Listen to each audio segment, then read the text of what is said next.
The 5 Orange Pips. When I glance over my notes and records of the Sherlock Holmes cases between the years 82 and 90, I am faced by so many which present strange and interesting features that it is no easy matter to know which to choose and which to leave. Some, however, have already gained publicity through the papers, and others have not offered a field for those peculiar qualities which my friend possessed in so high a degree, and which it is the object of these papers to illustrate. Some, too, have baffled his analytical skill, and would be, as narratives, beginnings without an ending, while others have been but partially cleared up, and have their explanations founded rather upon conjecture and surmise than on that absolute logical proof which was so dear to him. There is, however, one of these last which was so remarkable in its details and so startling in its results that I am tempted to give some account of it in spite of the fact that there are points in connection with it which never have been, and probably never will be, entirely cleared up. The year 87 furnished us with a long series of cases of greater or less interest, of which I retain the records. Among my headings under this one 12 months I find an account of the adventure of the Paradol Chamber, of the Amateur Mendicant Society, who held a luxurious club in the lower vault of a furniture warehouse, of the facts connected with the loss of the British bark Sophie Anderson, of the singular adventures of the Grice Pattersons in the island of Ufa, and finally of the Camberwell poisoning case. In the latter, as may be remembered, Sherlock Holmes was able, by winding up the dead man's watch, to prove that it had been wound up 2 hours before, and that therefore the deceased had gone to bed within that time, a deduction which was of the greatest importance in clearing up the case. All these I may sketch out at some future date, but none of them present such singular features as the strange train of circumstances which I have now taken up my pen to describe. It was in the latter days of September, and the equinoctial gales had set in with exceptional violence. All day the wind had screamed and the rain had beaten against the windows, so that even here in the heart of great, handmade London we were forced to raise our minds for the instant from the routine of life and to recognize the presence of those great elemental forces which shriek at mankind through the bars of his civilization, like untamed beasts in a cage. As evening drew in, the storm grew higher and louder, and the wind cried and sobbed like a child in the chimney. Sherlock Holmes sat moodily at one side of the fireplace cross-indexing his records of crime, while I at the other was deep in one of Clark Russell's fine sea stories until the howl of the gale from without seemed to blend with the text, and the splash of the rain to lengthen out into the long swash of the sea waves. My wife was on a visit to her mother's, and for a few days I was a dweller once more in my old quarters at Baker Street. "Why," said I, glancing up at my companion, "that was surely the bell. Who could come tonight? Some friend of yours, perhaps?" "Except yourself I have none," he answered. "I do not encourage visitors." "A client, then?" "If so, it is a serious case. Nothing less would bring a man out on such a day and at such an hour. But I take it that it is more likely to be some crony of the landlady's." Sherlock Holmes was wrong in his conjecture, however, for there came a step in the passage and a tapping at the door. He stretched out his long arm to turn the lamp away from himself and towards the vacant chair upon which a newcomer must sit. "Come in," said he. The man who entered was young, some 22 at the outside, well-groomed and trimmily clad, with something of refinement and delicacy in his bearing. The streaming umbrella which he held in his hand, and his long shining waterproof told of the fierce weather through which he had come. He looked about him anxiously in the glare of the lamp, and I could see that his face was pale and his eyes heavy, like those of a man who is weighed down with some great anxiety. "I owe you an apology," he said, raising his golden pince-nez to his eyes. "I trust that I am not intruding. I fear that I have brought some traces of the storm and rain into your snug chamber." "Give me your coat and umbrella," said Holmes. "They may rest here on the hook and will be dry presently. You have come up from the southwest, I see." "Yes, from Horsham." That clay and chalk mixture which I see upon your toe caps is quite distinctive. I have come for advice. That is easily got. And help. That is not always so easy. I have heard of you, Mr. Holmes. I heard from Major Prendergast how you saved him in the Tankerville Club scandal. Ah, of course. He was wrongfully accused of cheating at cards. He said that you could solve anything. He said too much. That you are never beaten. I have been beaten 4 times, 3 times by men, and once by a woman. But what is that compared with the number of your successes? It is true that I have been generally successful. Then you may be so with me.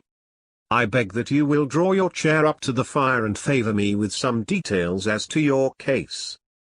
It is no ordinary one. None of those which come to me are. I am the last court of appeal. And yet I question, sir, whether, in all your experience, you have ever listened to a more mysterious and inexplicable chain of events than those which have happened in my own family. You fill me with interest, said Holmes. Pray give us the essential facts from the commencement, and I can afterwards question you as to those details which seem to me to be most important. The young man pulled his chair up and pushed his wet feet out towards the blaze. My name, said he, is John Openshaw, but my own affairs have, as far as I can understand, little to do with this awful business. It is a hereditary matter, so in order to give you an idea of the facts, I must go back to the commencement of the affair. You must know that my grandfather had 2 sons, my uncle Elias and my father Joseph. My father had a small factory at Coventry, which he enlarged at the time of the invention of bicycling. He was a patentee of the Openshaw unbreakable tire, and his business met with such success that he was able to sell it and to retire upon a handsome competence. My uncle Elias emigrated to America when he was a young man and became a planter in Florida, where he was reported to have done very well. At the time of the war he fought in Jackson's army, and afterwards under Hood, where he rose to be a colonel. When Lee laid down his arms, my uncle returned to his plantation, where he remained for 3 or 4 years. About 1869 or 1870 he came back to Europe and took a small estate in Sussex, near Horsham. He had made a very considerable fortune in the States, and his reason for leaving them was his aversion to the Negroes, and his dislike of the Republican policy in extending the franchise to them.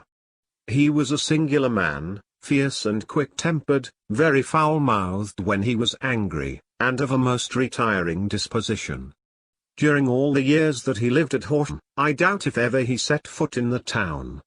He had a garden and 2 or 3 fields round his house, and there he would take his exercise, though very often for weeks on end he would never leave his room.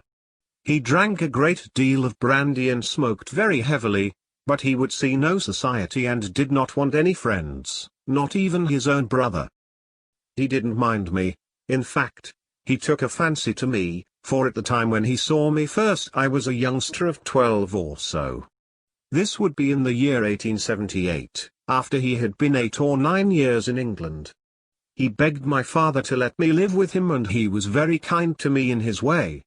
When he was sober he used to be fond of playing backgammon and draughts with me, and he would make me his representative both with the servants and with the tradespeople, so that by the time that I was 16 I was quite master of the house. I kept all the keys and could go where I liked and do what I liked, so long as I did not disturb him in his privacy. There was one singular exception, however, for he had a single room, a lumber room up among the attics, which was invariably locked, and which he would never permit either me or anyone else to enter. With a boy's curiosity I have peeped through the keyhole, but I was never able to see more than such a collection of old trunks and bundles as would be expected in such a room. One day, it was in March, 1883, a letter with a foreign stamp lay upon the table in front of the colonel's plate. It was not a common thing for him to receive letters, for his bills were all paid in ready money, and he had no friends of any sort. From India. said he as he took it up, Pondicherry postmark. What can this be?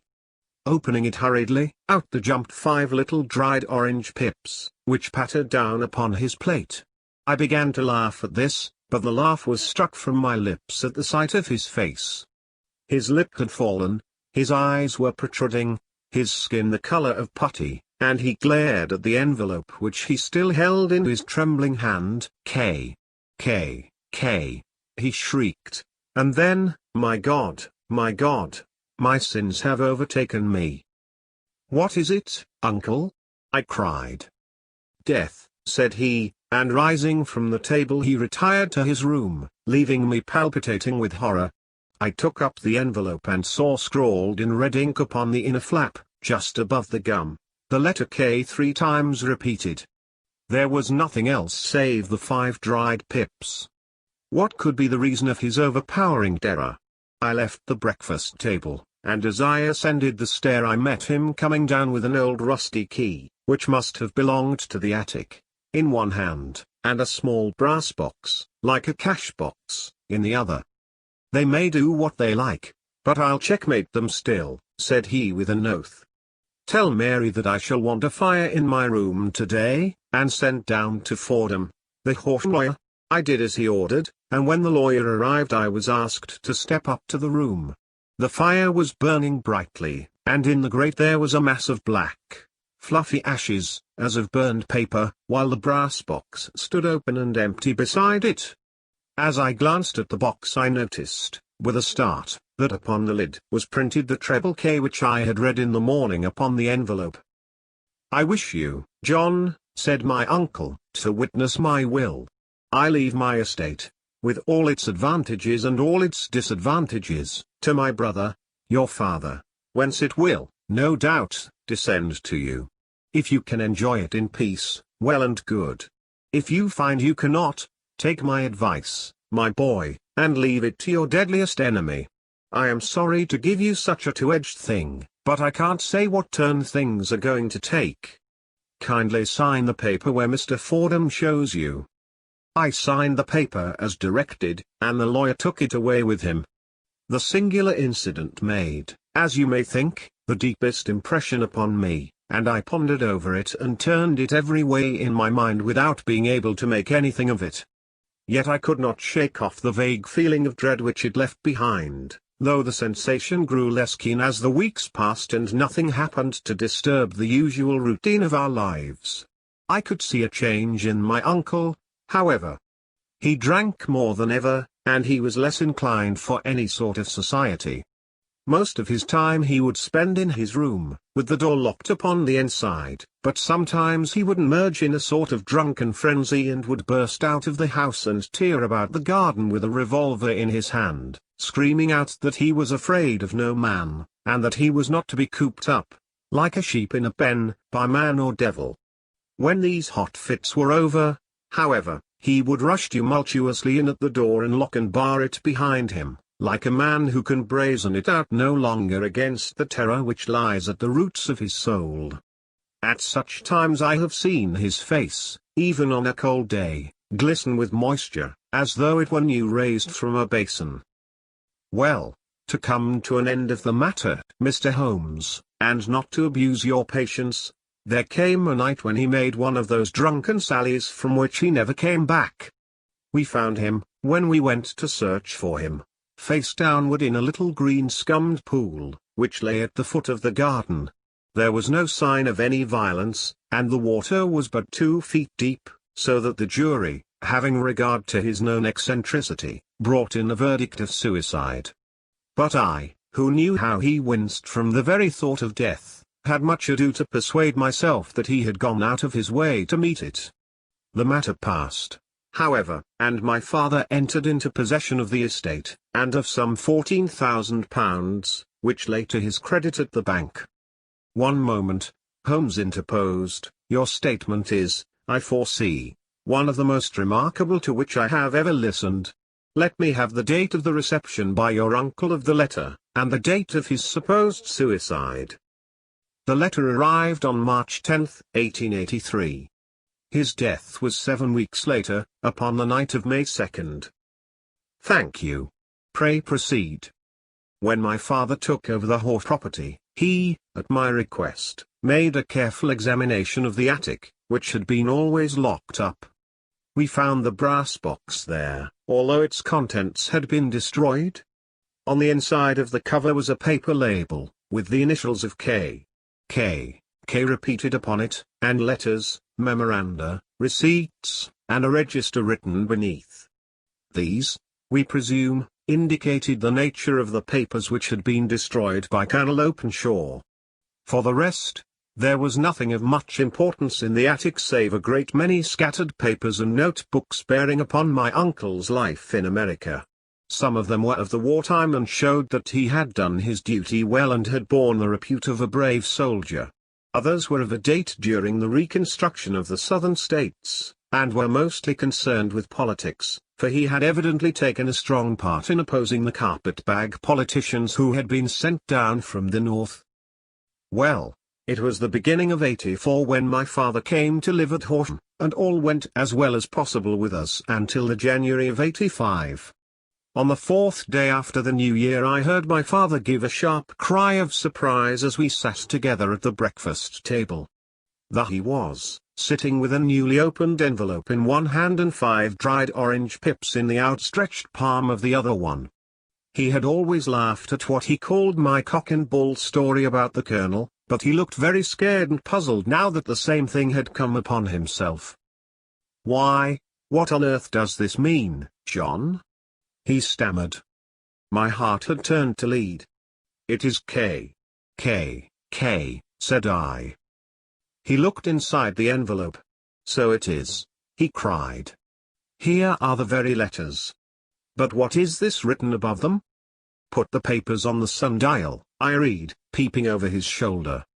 "What papers? What sundial?" he asked. "The sundial in the garden. There is no other," said I, "but the papers must be those that are destroyed." "Pooh!" said he, gripping hard at his courage. "We are in a civilized land here, and we can't have tomfoolery of this kind. Where does the thing come from?" "From Dundee," I answered, glancing at the postmark. "Some preposterous practical joke," said he. "What have I to do with sundials and papers? I shall take no notice of such nonsense." "I should certainly speak to the police," I said. "And be laughed at for my pains." "Nothing of the sort." "Then let me do so." "No, I forbid you. I won't have a fuss made about such nonsense." It was in vain to argue with him, for he was a very obstinate man.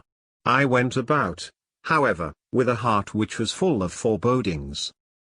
On the 3rd day after the coming of the letter my father went from home to visit an old friend of his, Major Freebody, who is in command of one of the forts upon Portsdown Hill. I was glad that he should go, for it seemed to me that he was farther from danger when he was away from home. In that, however, I was in error. Upon the 2nd day of his absence I received a telegram from the Major, imploring me to come at once. My father had fallen over one of the deep chalk pits which abound in the neighborhood, and was lying senseless, with a shattered skull. I hurried to him, but he passed away without having ever recovered his consciousness.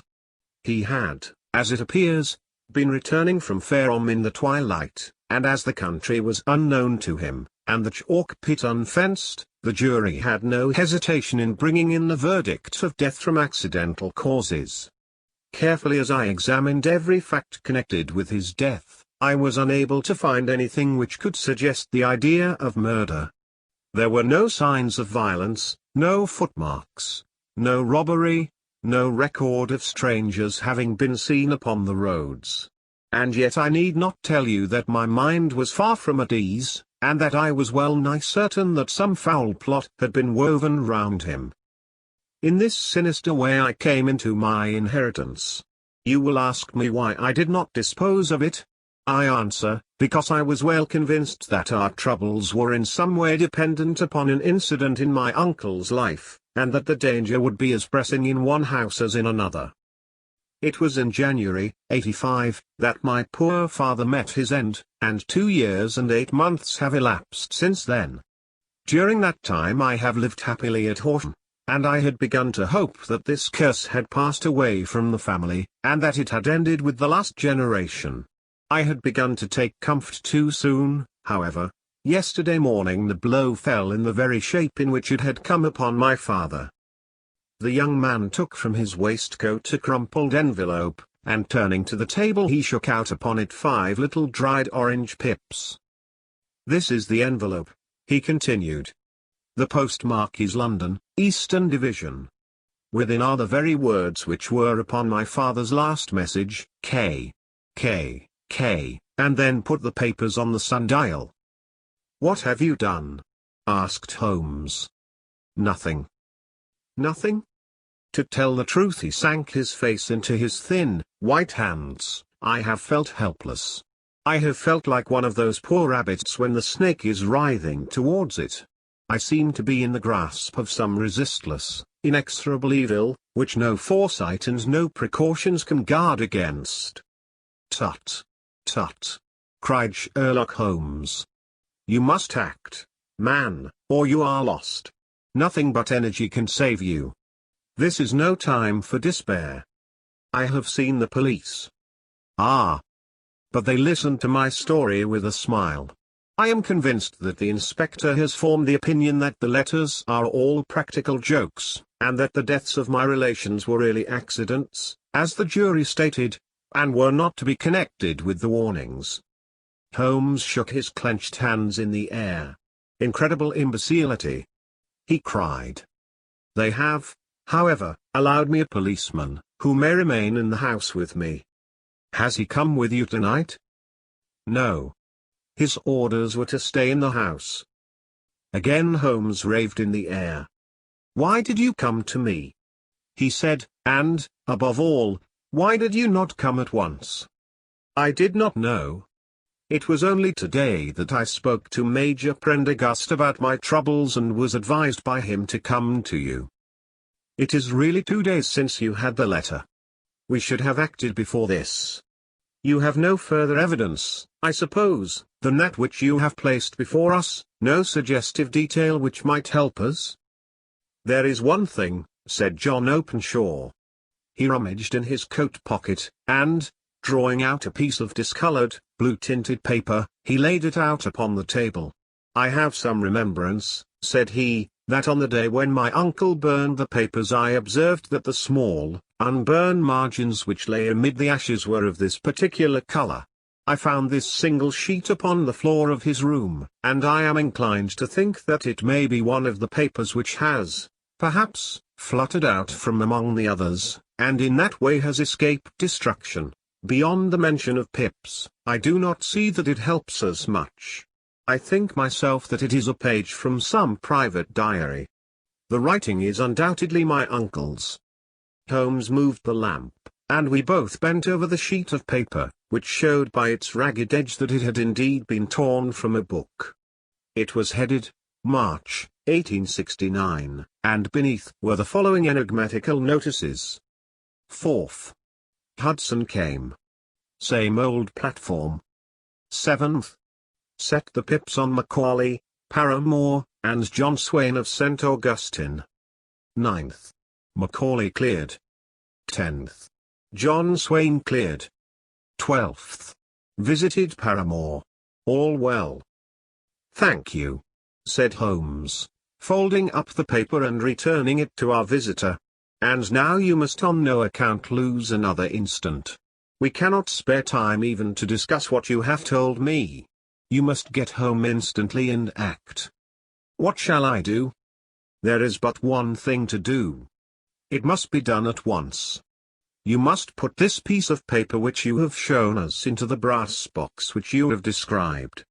You must also put in a note to say that all the other papers were burned by your uncle, and that this is the only one which remains. You must assert that in such words as will carry conviction with them.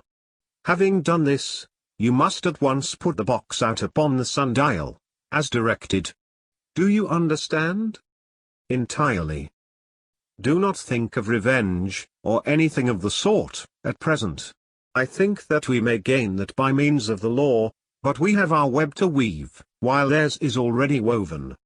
The first consideration is to remove the pressing danger which threatens you. The second is to clear up the mystery and to punish the guilty parties.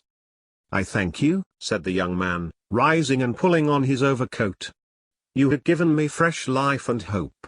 I shall certainly do as you advise. Do not lose an instant. And, above all, take care of yourself in the meanwhile, for I do not think that there can be a doubt that you are threatened by a very real and imminent danger. How do you go back? By train from Waterloo. It is not yet 9. The streets will be crowded, so I trust that you may be in safety. And yet you cannot guard yourself too closely. I am armed. That is well. Tomorrow I shall set to work upon your case. I shall see you at Horsham, then? No, your secret lies in London. It is there that I shall seek it. Then I shall call upon you in a day, or in 2 days, with news as to the box and the papers. I shall take your advice in every particular. He shook hands with us and took his leave. Outside the wind still screamed and the rain splashed and pattered against the windows. This strange, wild story seemed to have come to us from amid the mud elements, blown in upon us like a sheet of seaweed in a gale, and now to have been reabsorbed by them once more. Sherlock Holmes sat for some time in silence, with his head sunk forward and his eyes bent upon the red glow of the fire. Then he lit his pipe, and leaning back in his chair he watched the blue smoke rings as they chased each other up to the ceiling. I think, Watson, he remarked at last, that of all our cases we have had none more fantastic than this. Save, perhaps, the sign of 4. Well, yes. Save, perhaps, that.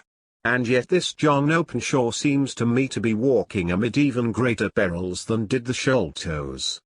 But have you, I asked, formed any definite conception as to what these perils are? There can be no question as to their nature, he answered. Then what are they? Who is this K? And why does he pursue this unhappy family? Sherlock Holmes closed his eyes and placed his elbows upon the arms of his chair, with his fingertips together. The ideal reasoner, he remarked, would, when he had once been shown a single fact in all its bearings, deduce from it not only all the chain of events which led up to it but also all the results which would follow from it. As Cuvier could correctly describe a whole animal by the contemplation of a single bone, so the observer who has thoroughly understood one link in a series of incidents should be able to accurately state all the other ones, both before and after. We have not yet grasped the results which the reason alone can attain to. Problems may be solved in the study which have baffled all those who have sought a solution by the aid of their senses. To carry the art, however, to its highest pitch, it is necessary that the reasoner should be able to utilize all the facts which have come to his knowledge, and this in itself implies, as you will readily see, a possession of all knowledge, which, even in these days of free education and encyclopedias, is a somewhat rare accomplishment. It is not so impossible, however, that a man should possess all knowledge which is likely to be useful to him in his work, and this I have endeavored in my case to do. If I remember rightly, you on one occasion, in the early days of our friendship, defined my limits in a very precise fashion. Yes, I answered, laughing. It was a singular document. Philosophy, astronomy, and politics were marked at 0, I remember. Botany variable, geology profound as regards the mud stains from any region within 50 miles of town, chemistry eccentric, anatomy unsystematic, sensational literature and crime records unique, violin player, boxer, swordsman, lawyer, and self-poisoner by cocaine and tobacco. Those, I think, were the main points of my analysis. Holmes grinned at the last item.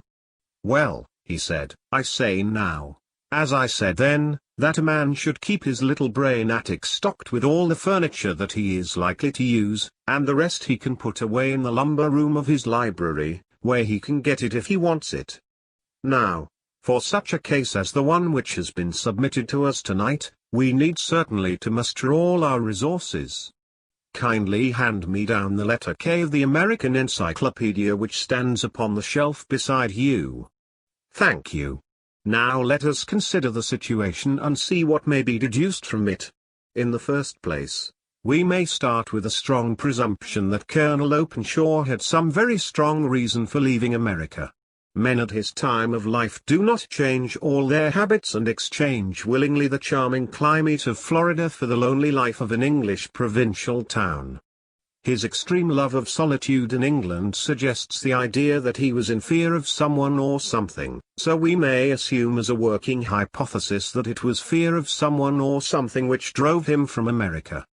As to what it was he feared, we can only deduce that by considering the formidable letters which were received by himself and his successors. Did you remark the postmarks of those letters? The first was from Pondicherry, the second from Dundee, and the third from London. From East London. What do you deduce from that? They are all seaports. That the writer was on board of a ship. Excellent. We have already a clue. There can be no doubt that the probability, the strong probability, is that the writer was on board of a ship. And now let us consider another point. In the case of Pondicherry, 7 weeks elapsed between the threat and its fulfillment. In Dundee it was only some 3 or 4 days. Does that suggest anything? A greater distance to travel. But the letter had also a greater distance to come. Then I do not see the point. There is at least a presumption that the vessel in which the man or men are is a sailing ship. It looks as if they always send their singular warning or token before them when starting upon their mission. You see how quickly the deed followed the sign when it came from Dundee. If they had come from Pondicherry in a steamer they would have arrived almost as soon as their letter. But, as a matter of fact, 7 weeks elapsed. I think that those 7 weeks represented the difference between the mail boat which brought the letter and the sailing vessel which brought the writer. It is possible. More than that. It is probable. And now you see the deadly urgency of this new case, and why I urged young Openshaw to caution. The blow has always fallen at the end of the time which it would take the senders to travel the distance. But this one comes from London, and therefore we cannot count upon delay. Good God! I cried. What can it mean, this relentless persecution? The papers which Openshaw carried are obviously of vital importance to the person or persons in the sailing ship. I think that it is quite clear that there must be more than one of them. A single man could not have carried out 2 deaths in such a way as to deceive a coroner's jury.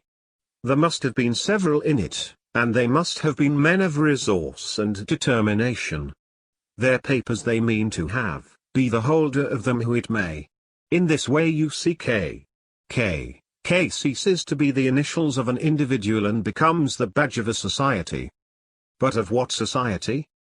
Have you never, said Sherlock Holmes, bending forward and sinking his voice, have you never heard of the Ku Klux Klan? I never have. Holmes turned over the leaves of the book upon his knee. Here it is, said he presently. Ku Klux Klan. A name derived from the fanciful resemblance to the sound produced by cocking a rifle. This terrible secret society was formed by some ex-Confederate soldiers in the southern states after the Civil War, and it rapidly formed local branches in different parts of the country, notably in Tennessee, Louisiana, the Carolinas, Georgia, and Florida. Its power was used for political purposes, principally for the terrorizing of the Negro voters and the murdering and driving from the country of those who were opposed to its views.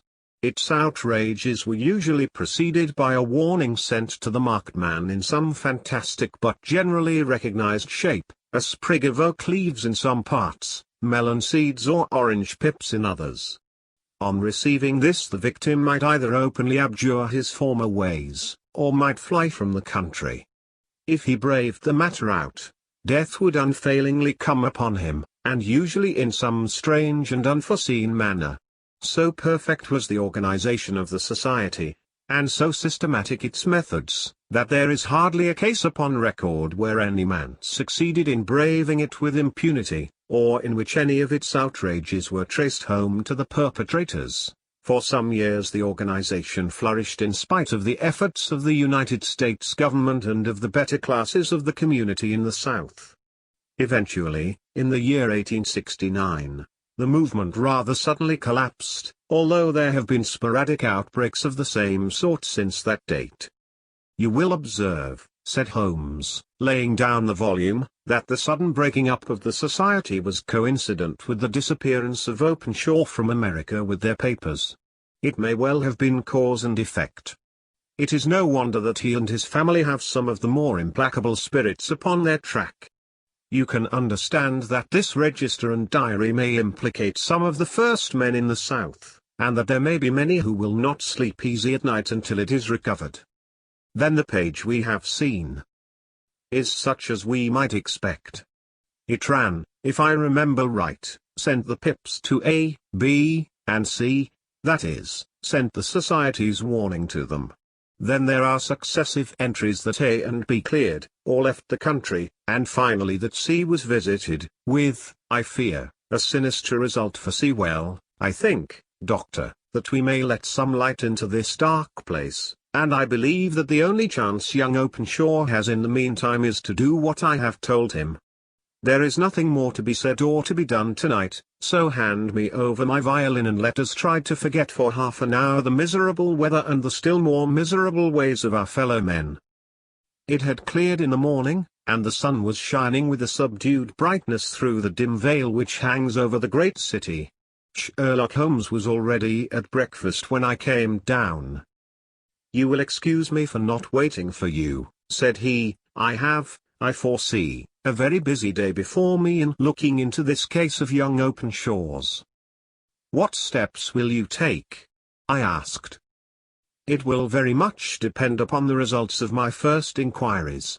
I may have to go down to Horsham, after all." "You will not go the first?" "No, I shall commence with the city. Just ring the bell and the maid will bring up your coffee." As I waited, I lifted the unopened newspaper from the table and glanced my eye over it. It rested upon a heading which sent a chill to my heart. "Holmes," I cried, "you are too late." "Ah," said he, laying down his cup, "I feared as much. How was it done?" He spoke calmly, but I could see that he was deeply moved. My eye caught the name of Openshaw, and the heading "Tragedy near Waterloo Bridge." Here is the account. "Between 9 and 10 last night Police Constable Cook, of the H Division, on duty near Waterloo Bridge, heard a cry for help and a splash in the water. The night, however, was extremely dark and stormy, so that, in spite of the help of several passers-by, it was quite impossible to effect a rescue. The alarm, however, was given, and, by the aid of the water police, the body was eventually recovered. It proved to be that of a young gentleman whose name, as it appears from an envelope which was found in his pocket, was John Openshaw, and whose residence is near Horsham. It is conjectured that he may have been hurrying down to catch the last train from Waterloo Station, and that in his haste and the extreme darkness he missed his path and walked over the edge of one of the small landing places for river steamboats. The body exhibited no traces of violence, and there can be no doubt that the deceased had been the victim of an unfortunate accident, which should have the effect of calling the attention of the authorities to the condition of the riverside landing stages. We sat in silence for some minutes, Holmes more depressed and shaken than I had ever seen him. "That hurts my pride, Watson," he said at last. "It is a petty feeling, no doubt, but it hurts my pride. It becomes a personal matter with me now, and, if God sends me health, I shall set my hand upon this gang. That he should come to me for help, and that I should send him away to his death." He sprang from his chair and paced about the room in uncontrollable agitation, with a flush upon his sallow cheeks and a nervous clasping and unclasping of his long thin hands. "They must be cunning devils," he exclaimed at last.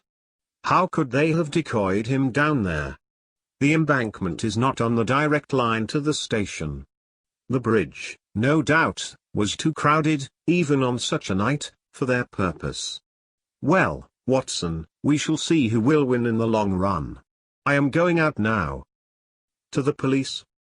No, I shall be my own police. When I have spun the web they may take the flies, but not before. All day I was engaged in my professional work, and it was late in the evening before I returned to Baker Street. Sherlock Holmes had not come back yet. It was nearly 10 o'clock before he entered, looking pale and worn. He walked up to the sideboard, and tearing a piece from the loaf he devoured it voraciously, washing it down with a long draught of water. "You are hungry," I remarked. "Starving." It had escaped my memory. I have had nothing since breakfast. Nothing? Not a bite. I had no time to think of it. And how have you succeeded? Well. You have a clue? I have them in the hollow of my hand. Young Openshaw shall not long remain unavenged.